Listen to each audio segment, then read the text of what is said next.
Well, God put a rainbow in the sky. Stephen Colbert is over. He's canceled. He is done. And everybody wants to say this is political, right? They're trying to silence the left. They're trying to silence liberal voices.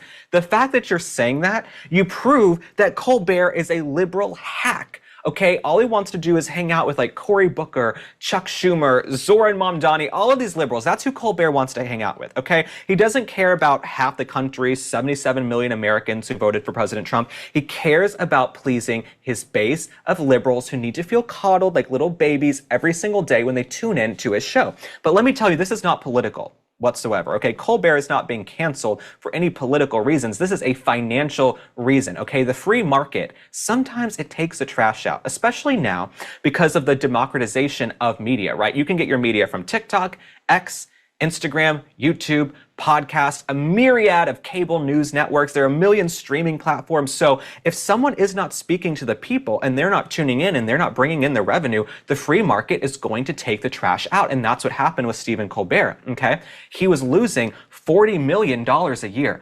$40 million a year. And we have the statistics, okay? Colbert's show had a budget of $100 million a year. I don't know why it cost them $100 million a year to make that show, and they were still losing $40 million. How do you lose $40 million on a $100 million a year budget? Okay, there are podcasts doing way better than Colbert, and they're being run on shoestring budgets out of people's homes. Okay, I'm sitting in a hotel room right now doing this on Zoom, okay, with hotel Wi-Fi, trying to make a dream work, okay, living on a prayer. But Stephen Colbert, you're losing $40 million a year, and your liberal friends want to say that your show is being canceled because of some political reasons.